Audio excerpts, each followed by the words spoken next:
Chapter 4 We the People. Stanley spotted a pair of police officers strolling toward him. He looked around for a place to hide before he was spotted. Then he saw it. A big framed poster, taller than he was hung on the side of the building. It showed a crowd of smiling people of every possible shape and shade, wearing traditional garb from all over the world. At the top was We the People. Stanley leaped up and balanced inside the frame, plastering his face into a smile. He silently apologized to the white-bearded rabbi he was covering. The police officers were right in front of him. Their walkie-talkies crackled. Calling all forces, national hero misplaced. Description, 11 years old. Less than 1 inch thick. Brown hair, possible kidnappings. Let's go, said one of the officers, and they raced away.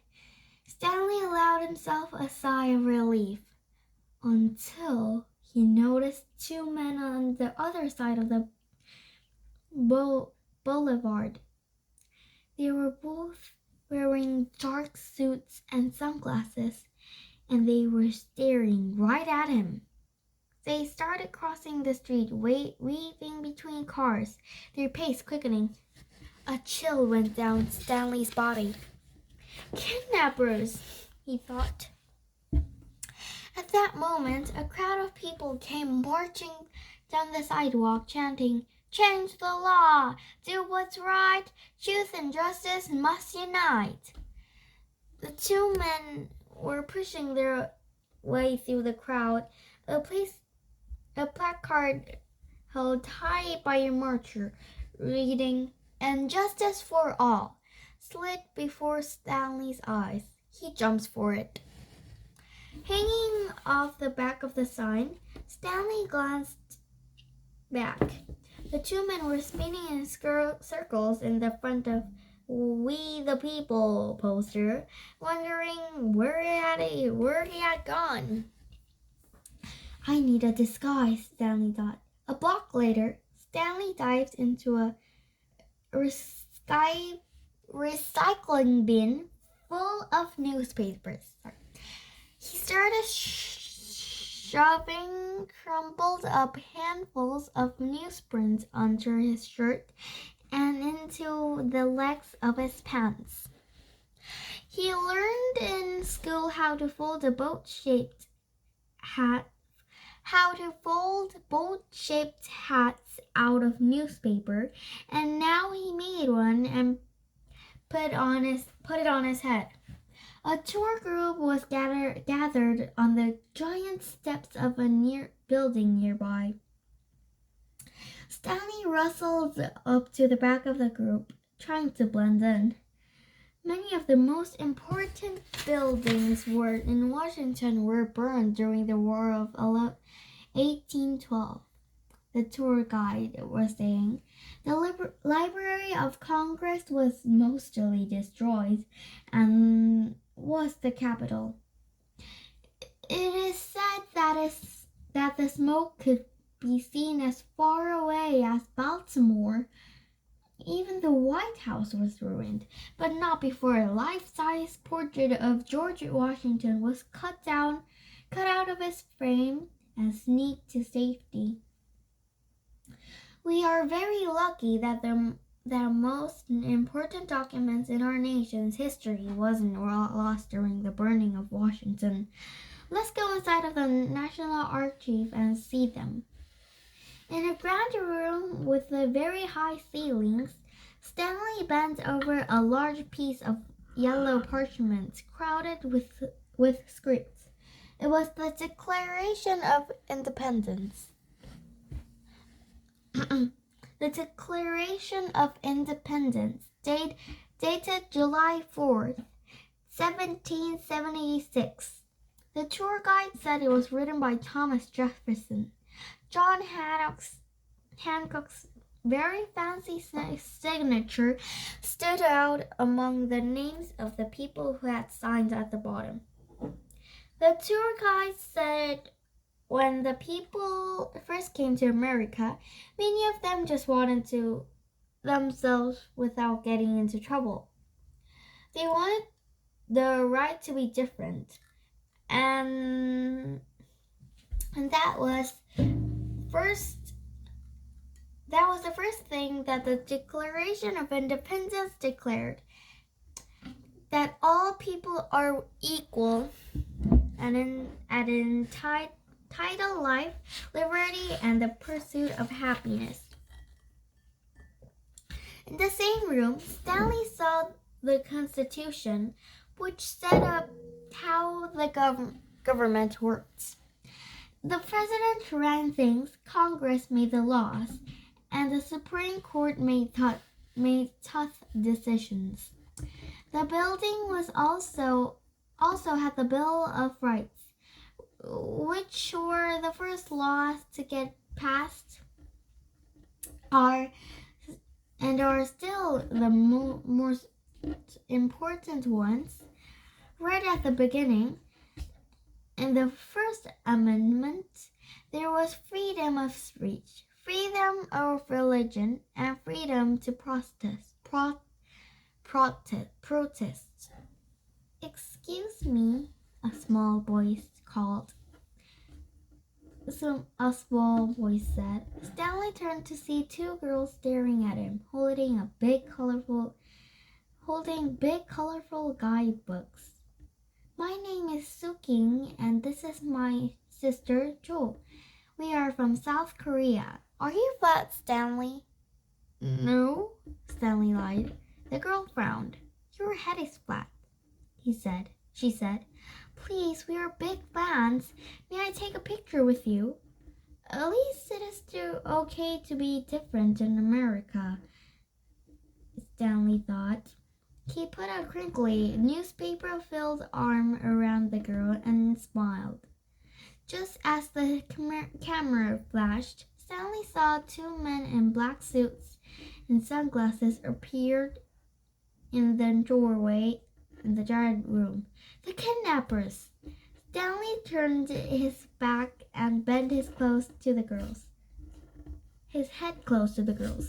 I need your help, he whispered. A moment later, Stanley spied the men in black as they kicked a mound of scrunched-up newspaper in the floor next to the Bill of Rights. He watched them as they escaped, sticking out of Suking's backpack, folded up to look like a guidebook. Chapter 5. The Monumental Mistake. Stanley spent the rest of the day hiding in different museums. He visited the National Gallery of Art, where he hid from the police and the different paintings, including a Picasso. At the Smithsonian National Air and Space Museum, he was admiring the Apollo 11 space capsule which had landed on the moon, when the men in black appeared again. Stanley gave them the slip by jumping into an astronaut suit whose visor was open. He found it to be very, very warm and slightly musty. In the Smithsonian National Museum of Natural History, Stanley saw the Hope Diamond, an enormous 45.5 carat jewel. I wished Calamity Jasper could see this, he thought, thinking of his and Arthur's treasure hunting friend from Mount Rushmore. But night eventually fell. All the museums closed, and Stanley had nowhere to go.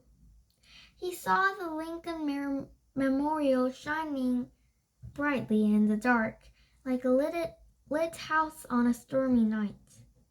It sat on one end of a large strip of grass called the National Mall. At the other end, exactly 1 mile away, was the dome of the U.S. Capitol, where the members of Congress worked. Right in the middle, halfway between Lincoln Memorial and the Capitol, was the tall white pillar of the Washington Monument. Stanley settled into Abraham Lincoln's enormous white stone lap and sighed deeply. The statue's wise eyes looked unblinkingly over him. I've never run away before, Stanley admitted. Everyone must be worried sick. Stanley smiled for a moment, thinking of how his mother would correct his grammar. Stanley, she was half said, you mean that everyone is sick with worry? But if I go back, Stanley continued in a soft voice, they'll make me out to be some kind of American hero. But I'm not one. I'm just a kid who got flattened by a falling bulletin board. Thomas Jefferson wrote the Declaration of Independence even though he knew he was going to get in big trouble with the King of England. That's a hero. Neil Armstrong walked on the moon. That's a hero. Heroes risk everything for what they believe in. They make tough choices like you did, President Lincoln. I didn't choose to be flat. I don't stand for anything. Stanley looked up at Abraham Lincoln's large, impassive face, and all of a sudden, from a certain angle, the former president looked like the Japanese movie star Oda Nobu, with his big nose and square jaw and beard. Stanley's mind raced back to a moment on a Japanese bullet train, and he could hear Oda Nobu's voice in his head. Stanley-san, Oda Nobu had said, your flatness is what makes you special. But you must remember this. Being flat is what you are, is not who you are. Who you are is a very bright, very funny, very curious young boy. It is who you are, flat or round. Always remember that, Stanley-san, flat or round. Somehow the memory made Stanley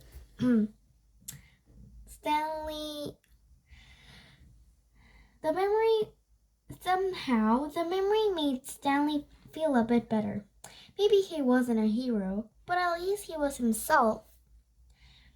Suddenly, a pair of shadows darted across the base of the statue. Before he knew it, he was surrounded by at least a dozen men in black. Stanley Lambchop, one of the men called. When one of the men shouted, stop! Stanley flipped up into the air. He sprang over and down the ground steps. The men closed behind them. There was a long rectangular pool in front of the Lincoln Memorial. In the darkness, Stanley could see the Washington Monument reflected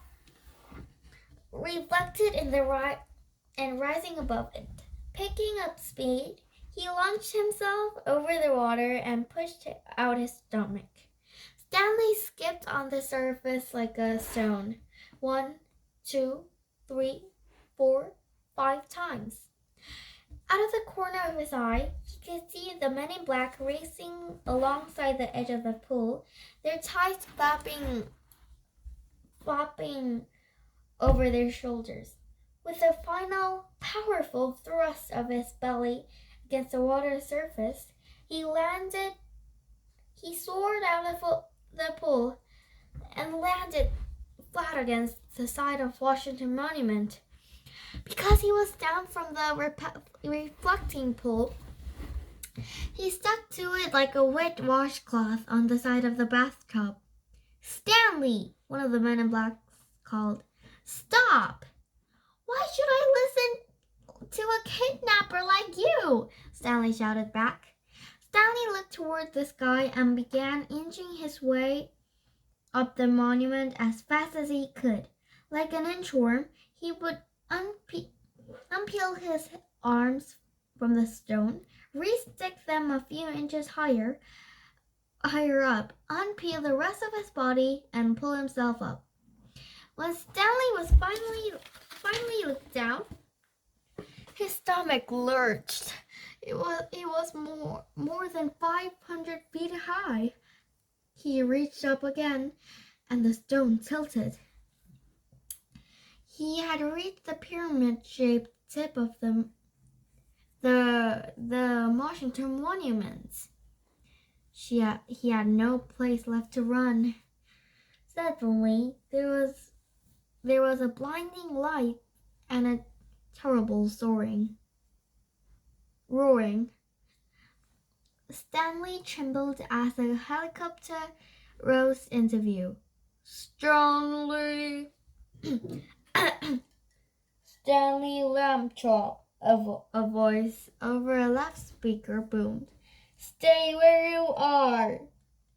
The wind from the helicopter got under Stanley's skin, and his whole body flipped out of the side. He held on to the Washington Monument in desperation, his body flapping like a flag over the Capitol. "Stanley!" the loudspeakers called. "Stop!" In his head, Stanley heard the words of Billy Wallaby, the Australian billionaire who had brought him an author to Australia. "If I were you, I would worry about the windmate. That's the greatest threat to your well-being." "Oh no," Stanley whispered.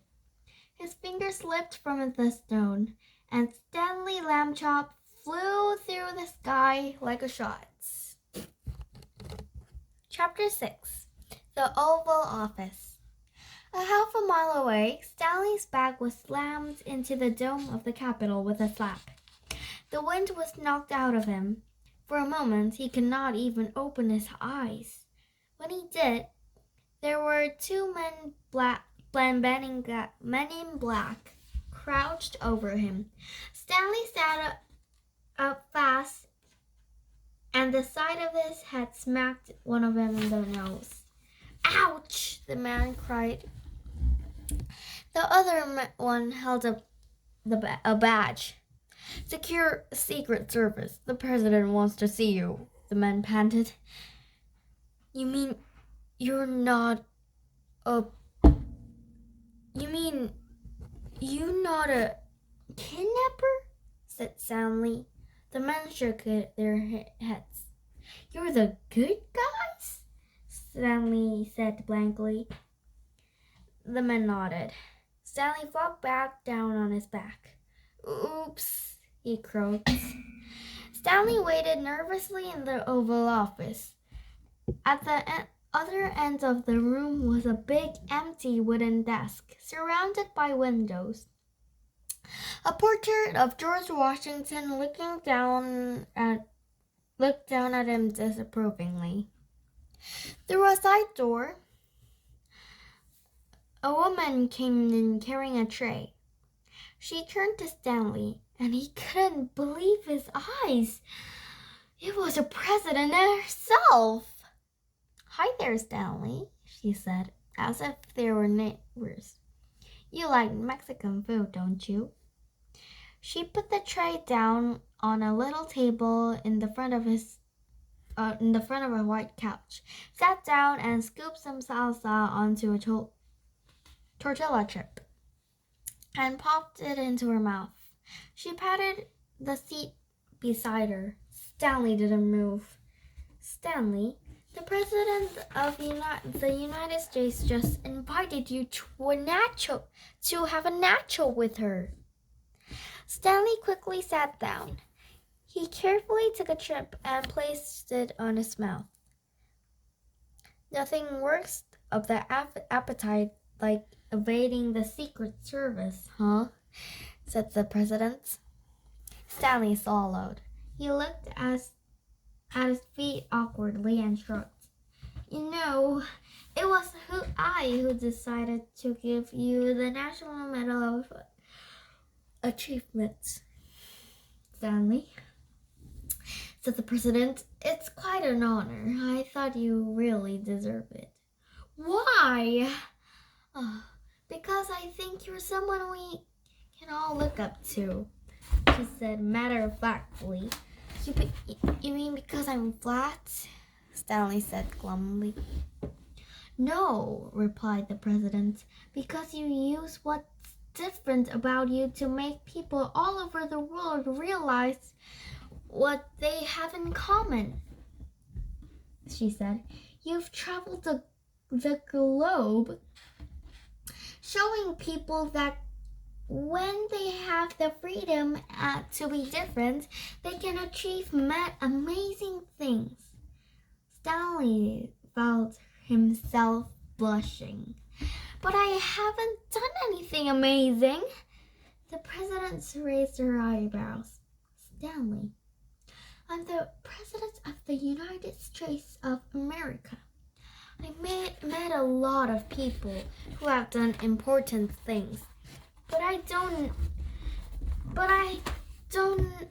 know anyone who has saved Mount Rushmore, foiled an Egyptian antique thief, practiced material arts in Japan, gone over the Canadian side of Niagara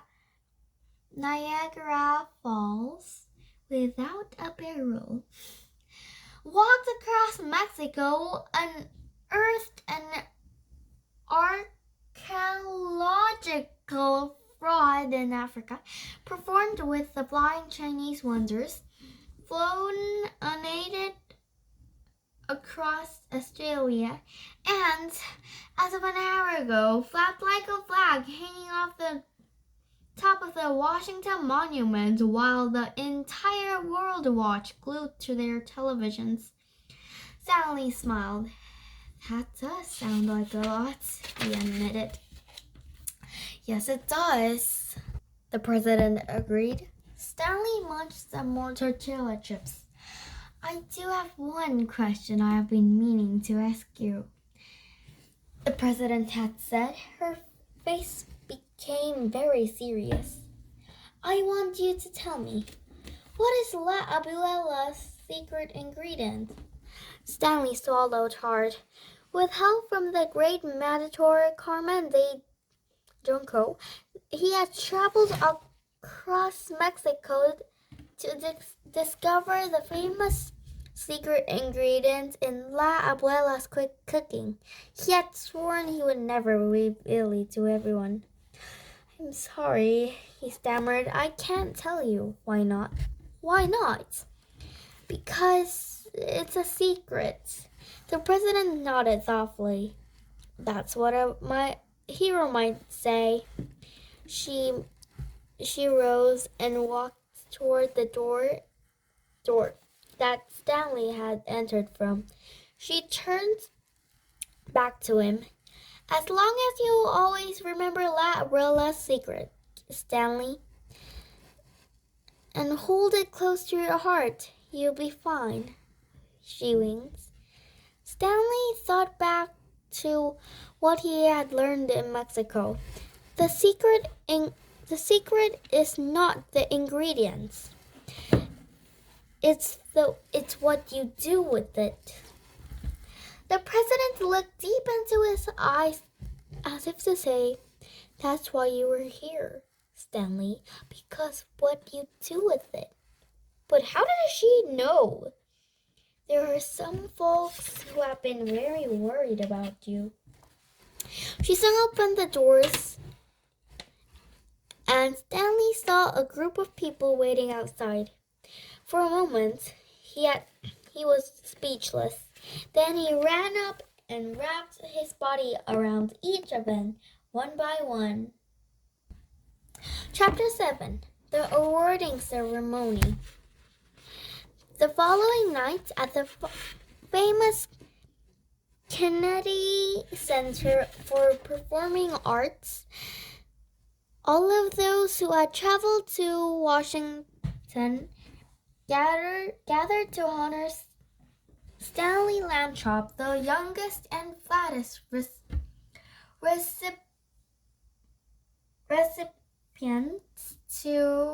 of the National Medal of Achievement in History. Stanley stood in a special section of seats above the audience, surrounded by her mother, father, author, and the president herself. He wore a tuxedo crafted by the president's tailor, which made him feel like a very special present wrapped in a very thin box. Around his neck,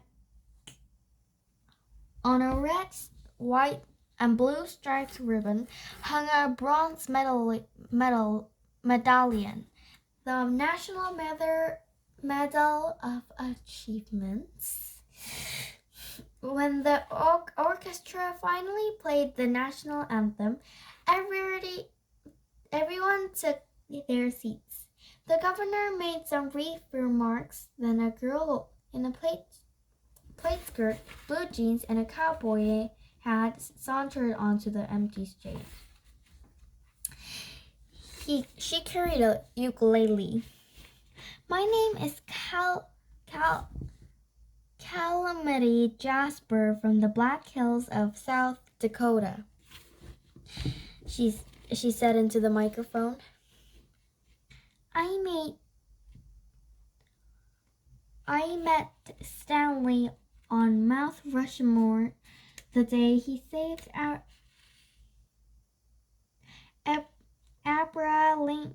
Abraham Lincoln's face from cracking off. I'm really proud of him here tonight. This song is for you, cowpoke." She gave a few strums of her ukulele and began singing in a sweet, warbling voice. The tune was "You're My Sunshine," but she changed the lyrics into "You are a fat boy, our only fat boy." She received a standing ovation.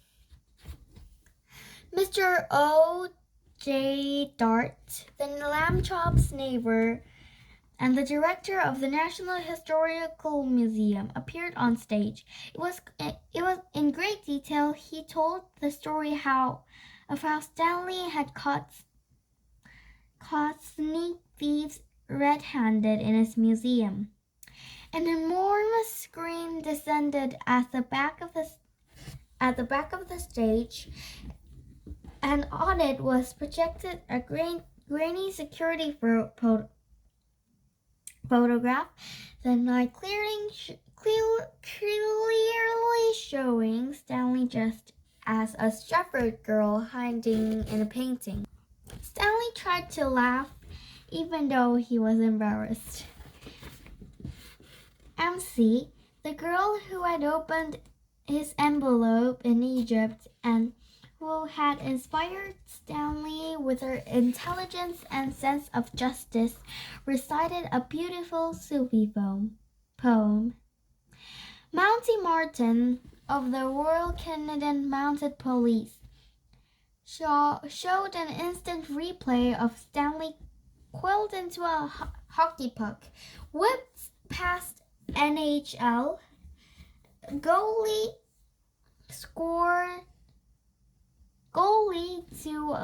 to score an impossible goal. Captain Tony, the African pilot and police officer, stood on stage with his arms around his children, Bisa and Odinja, and told of how Stanley has jumped from his plane with nothing but his body for a parachute. The billionaire Billy Wallaby stood with his long-lost brother Wally Wallaby and spoke stirringly about how Stanley reminded him of the spirit of brotherhood. Oda Nobu, the big Japanese movie star, took the stage. "Hello, Stanley-san," he said. "You once did me the honor of traveling to Japan because you said you were a great fan. I am here to return the favor." A great ram of paper was rolled onto the stage, and Oda Nobu tore off a gigantic sheet that was taller and wider than he was. With great speed and grace, he turned, folded, and flipped the paper this way and that, until suddenly, with a full flourish, he held up an origami masterpiece shaped exactly like Stanley in real life. A tall, dark-haired woman appeared behind Oda Nobu and held out her slender hand. "I'll take that," the great Mexican matter Carmen de Junco said with a sly smile, whisking the intricately folded paper into the air. She swung and swooped the paper Stanley like a matador's cape in grand, dramatic arcs. It was a beautiful performance. Yin and Yang, the flying Chinese wonders, thanked Stanley to teach them the secret of balance. They transformed their bodies into the map of the United States, with a fireworks display occurring over it. As he clapped, Stanley turned excitedly to his brother, but he wasn't there. "Where's Arthur?" he whispered. At that moment, he was surprised to see Arthur shuffling across the stage. "My name is Arthur Lanchop," said Arthur as the applause died down. "I'm Stanley's little brother." The microphone was way too tall for him, and he had to stand on his tiptoes to make himself heard. It's not always easy to having a brother like Stanley. People pay more attention to him. That's just the way it is. Plus, he gets to do stuff my mom and dad wouldn't let me to do in a million years. Stanley saw his parents exchange worried looks. "But," Arthur continued slowly, "I remember when we went with my dad to Africa, and Stanley got really upset because he felt alone. He was sad because there was no flat people like him. And all I could think was that nobody makes me feel less alone than my brother. He's like the glue that you didn't even know was there between people, bonding all of us together. When you're a kid, a lot of people ask you who your hero is, and I can't think of anybody as honest, flexible, and strong as my brother." Stanley felt a lump in his flat throat like a golf ball. "You're my hero, Stanley." Chapter 8. In the Mail. At the end of the award ceremony, Stanley joined all the special guests on stage for the grand finale. Arthur paced before the line of performers like a general. Stanley was on the end. "This is it. Arthur said. Ready? A murmur of excitement went down the line. Yang, the flying Chinese wonder, leaned forward and winked at Stanley. Stanley noticed that. Beside him, Carmen Junko and Oda Nobu were holding hands.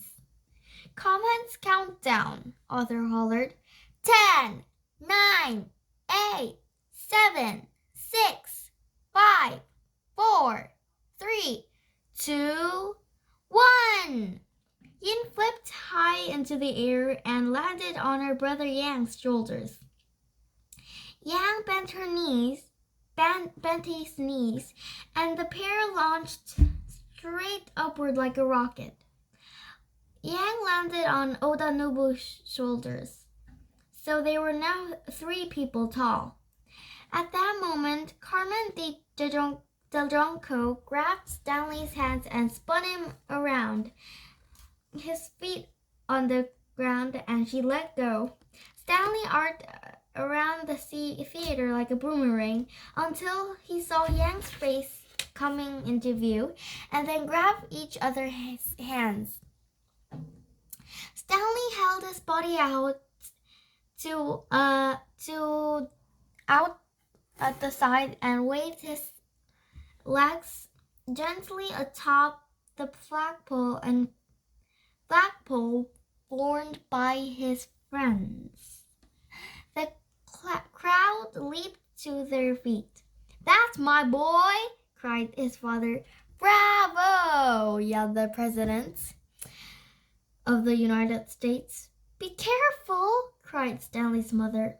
Highly over his friends from all over the world, Stanley waved his body proudly. Now me! That spring, Arthur and Stanley were playing in their room at home when their mother burst in. Look! She cried, waving an enormous envelope. What is it? Asked Stanley. Open it, said his mother. The envelope was made of thick, creamy paper, and Stanley slipped his fingers under the flap and slid it open. He pulled out a grand square of paper and read, Oda Nobu of Tokyo. You are cordially invited to join us celebrating our wedding. Oda Nobu of Tokyo, Japan.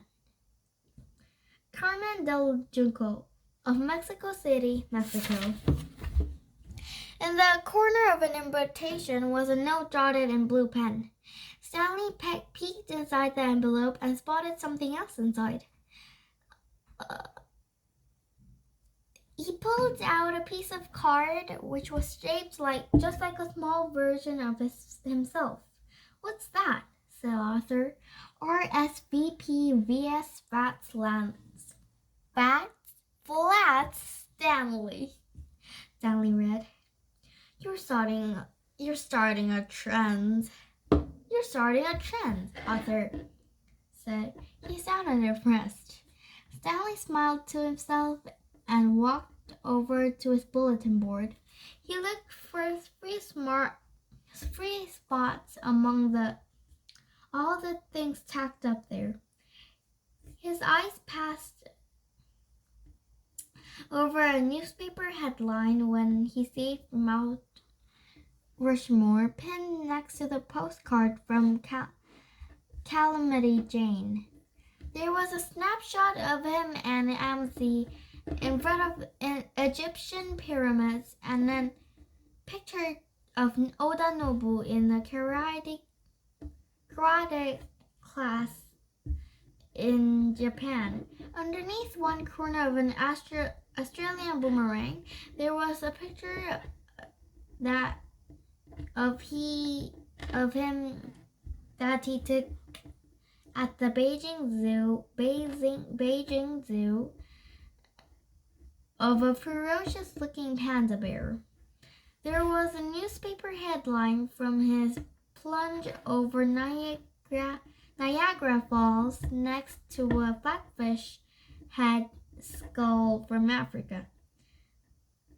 He had a lot of adventures, and he hoped he had many more. Near the center of the board, in his red, white, and blue ribbon hanging from a pushpin, was his National Medal of Achievement. Stanley tacked the wedding invitation right next to the bronze medal.